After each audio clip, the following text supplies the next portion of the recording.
Friends, ಇವತ್ತಿನ video ಮೂಲಕ special ಆಗಿ ಕೊಬ್ಬರಿ ಹಾಲಿನಿಂದ ತೊಗರಿ ಕಾಳಿನ ಟೊಮೊಟೊ ಬಾತ್ ಯಾವ ರೀತಿ ಮಾಡೋದು ಅಂತಂದ್ಬಿಟ್ಟು ತೋರಿಸ್ಕೊಡ್ತಾ ಇದ್ದೀನಿ. ಆಲ್ರೆಡಿ ನಮ್ಮ ಚಾನಲಲ್ಲಿ ತುಂಬ ತರಹದ ವೆರೈಟಿ ರೈಸ್ ರೆಸಿಪೀಸ್ನ ಅಪ್ಲೋಡ್ ಮಾಡಿದ್ದೀನಿ. ಲಿಂಕ್ನೆಲ್ಲ ಡಿಸ್ಕ್ರಿಪ್ಷನಲ್ಲಿ ಕೊಟ್ಟಿರ್ತೀನಿ, ಚೆಕ್ ಮಾಡಿ ನೋಡಿ. ಸೊ ಬನ್ನಿ ಇವತ್ತಿನ ವಿಡಿಯೋ ಮೂಲಕ ತೊಗರಿ ಕಾಳಿನ ಟೊಮೊಟೊ ಬಾತ್ ಯಾವ ರೀತಿ ಮಾಡೋದು ಅಂತಂದ್ಬಿಟ್ಟು ನೋಡೋಣ. ಕುಕ್ಕರಲ್ಲಿಗೆ 2 ಟೇಬಲ್ ಸ್ಪೂನ್ ಆಗುವಷ್ಟು ಎಣ್ಣೆ ಬಿಸಿ ಆಗಿದ್ದಾದಮೇಲೆ 1 ಸ್ಟಾರ್ ಫ್ಲವರು, 2 ಏಲಕ್ಕಿ, 1 ಇಂಚ್ ಆಗುವಷ್ಟು ಚಕ್ಕೆ, ಹಾಗೆಯೇ 1 ಚಿಕ್ಕ ಸೈಜಲ್ಲಿರುವಂಥದ್ದು ಬಿರಿಯಾನಿ ಎಲೆ, ಅರ್ಧ ಟೀ ಸ್ಪೂನ್ ಆಗುವಷ್ಟು ಜೀರಿಗೆ, 1 ದೊಡ್ಡ ಸೈಜಲ್ಲಿರುವಂಥದ್ದು ಈರುಳ್ಳಿನ ಸಣ್ಣದಾಗಿ ಉದ್ದವಾಗಿ ಕಟ್ ಮಾಡಿಬಿಟ್ಟು ಹಾಕ್ಕೊತಾ ಇದ್ದೀನಿ. 2 ಹಸಿಮೆಣಸಿನ್ಕಾಯಿನ ಸಹ ಕಟ್ ಮಾಡಿಬಿಟ್ಟು ಹಾಕ್ಕೊತಾ ಇದ್ದೀನಿ. 1 ಟೇಬಲ್ ಸ್ಪೂನ್ ಆಗುವಷ್ಟು ಗೋಡಂಬಿನ ಸಹ ಹಾಕ್ಕೊತಾ ಇದ್ದೀನಿ. ಈಗ ಈ ರೀತಿ ಮಿಕ್ಸ್ ಮಾಡ್ಕೊತಾ ಫ್ರೈ ಮಾಡ್ಕೋಬೇಕು. ಇದ್ರ ಜೊತೆಯಲ್ಲಿನೇ 4 ಲವಂಗನ ಸಹ ಹಾಕ್ಕೊಂಡು ಮೀಡಿಯಂ ಫ್ಲೇಮ್ನಲ್ಲಿ ಈರುಳ್ಳಿ ಸ್ವಲ್ಪ ಲೈಟ್ ಗೋಲ್ಡನ್ ಕಲರ್ ಬರೋವರೆಗೂ ಫ್ರೈ ಮಾಡ್ಕೋಬೇಕು.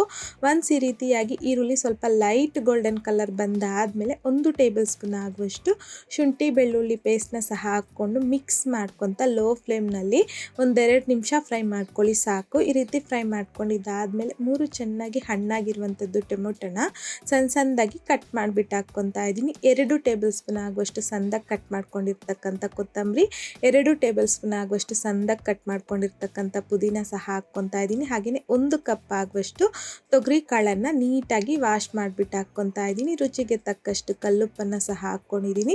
ಅರ್ಧ ಟೀ ಸ್ಪೂನ್ ಆಗುವಷ್ಟು ಅರಿಶಿನ ಸಹ ಹಾಕ್ಕೊಂಡು ಮಿಕ್ಸ್ ಮಾಡ್ಕೊತ ಲೋ ಟು ಮೀಡಿಯಂ ಫ್ಲೇಮ್ನಲ್ಲಿ 2-3 ನಿಮಿಷ ಫ್ರೈ ಮಾಡ್ಕೋಬೇಕು. ಸೊ ನೀವಿಲ್ಲಿ ತೊಗರಿ ಕಾಳು ಬದಲಾಗಿ ಬಟಾಣಿ ತಗೋಬೋದು, ಅವರೆಕಾಳು ತಗೋಬೋದು, ಅಲಸಂದಿ ತಗೋಬೋದು. ಸೊ ಈ ರೀತಿಯಾಗಿ ನೀವು ಯಾವುದಾದ್ರೂ ಸಹ ತಗೋಬೋದು. ಈಗ ಇದರಲ್ಲಿಗೆ 1 ಟೀ ಸ್ಪೂನ್ ಧನಿಯಾ powder, 1 teaspoon chilli powder, ಹಾಗೆಯೇ ಅರ್ಧ ಟೀ ಸ್ಪೂನ್ ಆಗುವಷ್ಟು ಗರಂ ಮಸಾಲಾನ ಸಹ ಹಾಕ್ಕೊಂಡು ಲೋ ಫ್ಲೇಮ್ನಲ್ಲಿ ಜಸ್ಟ್ 1-2 ನಿಮಿಷ ಫ್ರೈ ಮಾಡ್ಕೊಳ್ಳಿ ಸಾಕು. ನೋಡಿ ಈ ರೀತಿಯಾಗಿ ಸ್ವಲ್ಪ ಫ್ರೈ ಮಾಡ್ಕೊಂಡಿದ್ದಾದಮೇಲೆ ಮಸಾಲೆನ ಇದರಲ್ಲಿಗೆ 1 ಕಪ್ ಅಂದರೆ 250 ಗ್ರಾಮ್ ಆಗುವಷ್ಟು ಅಕ್ಕಿ ತಗೊಂಡಿದ್ದೀನಿ. ಅಕ್ಕಿನ ಜಸ್ಟ್ ನಾನು ಇವಾಗ ವಾಶ್ ಮಾಡ್ಕೊಂಡು ಹಾಕ್ಕೊಂಡಿದ್ದೀನಿ, ಅಷ್ಟೇ, ನೆನೆಸಿಲ್ಲ. ಸೊ ಹಾಕ್ಕೊಂಡಿದ್ದಾದಮೇಲೆ ಮೀಡಿಯಂ ಫ್ಲೇಮ್ನಲ್ಲಿ 1 ನಿಮಿಷ ಈ ಮಸಾಲೆ ಜೊತೆಯಲ್ಲಿ ಫ್ರೈ ಮಾಡ್ಕೊಳ್ಳಿ. ಈ ರೀತಿ ಫ್ರೈ ಮಾಡ್ಕೊಳ್ಳೋದ್ರಿಂದ ನಮಗೆ ರೈಸು ಸಾಫ್ಟಾಗಿ ತುಂಬ ಚೆನ್ನಾಗಿ ಬರುತ್ತೆ. ಸೊ ಈಗ ನೋಡಿ ಈ ರೀತಿಯಾಗಿ ಫ್ರೈ ಮಾಡ್ಕೊಂಡಿದ್ದಾದಮೇಲೆ 1 ಕಪ್ ಆಗುವಷ್ಟು ಕೊಬ್ಬರಿ ಹಾಲು ಹಾಕ್ಕೊತಾ ಇದ್ದೀನಿ.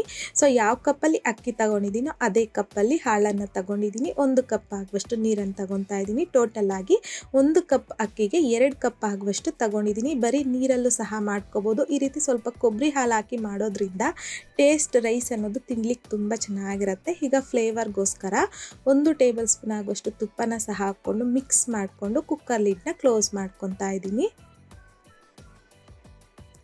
ಈ ರೀತಿ ಕ್ಲೋಸ್ ಮಾಡ್ಕೊಂಡಿದ್ದಾದಮೇಲೆ ಮೀಡಿಯಂ ಫ್ಲೇಮ್ನಲ್ಲಿ 2 ವಿಷಲ್ ಬರೋವರೆಗೂ ಬಿಡಬೇಕು.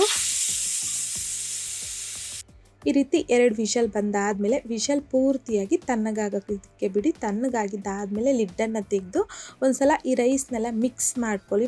ಈ ರೀತಿ ನೀಟಾಗಿ ಎಲ್ಲ ಮಿಕ್ಸ್ ಮಾಡ್ಕೊತಿದ್ದಂತೆ ನಮಗೆ ತುಂಬಾ ರುಚಿಯಾಗಿರುವಂತಹ ತೊಗರಿ ಕಾಳಿನ ಟೊಮೊಟೊ ಬಾತ್ ರೆಡಿಯಾಗೋಗುತ್ತೆ. ಸೊ ಈಗ ಸೀಸನಲ್ಲಿ ತೊಗರಿ ಕಾಳು ಸಿಗೋದ್ರಿಂದ ಒಂದ್ಸಲ ಈ ವಿಧಾನದಲ್ಲಿ ತೊಗರಿ ಕಾಳನ್ನು ಯೂಸ್ ಮಾಡಿಕೊಂಡು ಟೊಮೊಟೊ ಬಾತ್ನ ಟ್ರೈ ಮಾಡಿ ನೋಡಿ. ತುಂಬ ಅಂದರೆ ತುಂಬಾ ಚೆನ್ನಾಗಿರುತ್ತೆ ಟೇಸ್ಟು. ಸೊ ಈ ವಿಧಾನದಲ್ಲಿ ನೀವು ಸಹ ಟೊಮೊಟೊ ಬಾತ್ ಟ್ರೈ ಮಾಡಿ ಆದಮೇಲೆ ನಿಮಗೂ ಸಹ ಟೇಸ್ಟ್ ಹೇಗೆ ಬಂತಂದ್ಬಿಟ್ಟು ಮರಿದೇ ನನಗೆ ಕಮೆಂಟ್ ಬಾಕ್ಸಲ್ಲಿ ಕಮೆಂಟ್ ಮಾಡಿ, ಲೈಕ್ ಮಾಡಿ, ಹಾಗೆಯೇ ನಿಮ್ಮ ಫ್ರೆಂಡ್ಸ್ ಆ್ಯಂಡ್ ಫ್ಯಾಮಿಲಿ ಜೊತೆಗೆ ಶೇರ್ ಮಾಡಿ. ಮತ್ತಷ್ಟು ಈಸಿ ಆ್ಯಂಡ್ ಸಿಂಪಲ್ ಕ್ವಿಕ್ ರೆಸಿಪೀಸ್ಗೋಸ್ಕರ ದಯವಿಟ್ಟು ನೀವು ಇನ್ನೂ ನಮ್ಮ ಮೇಘಶ್ರೀಸ್ ಕಿಚನ್ ಚಾನಲ್ನ ಸಬ್ಸ್ಕ್ರೈಬ್ ಮಾಡಿಲ್ಲ ಅಂತಂದರೆ ಸಬ್ಸ್ಕ್ರೈಬ್ ಮಾಡಿ.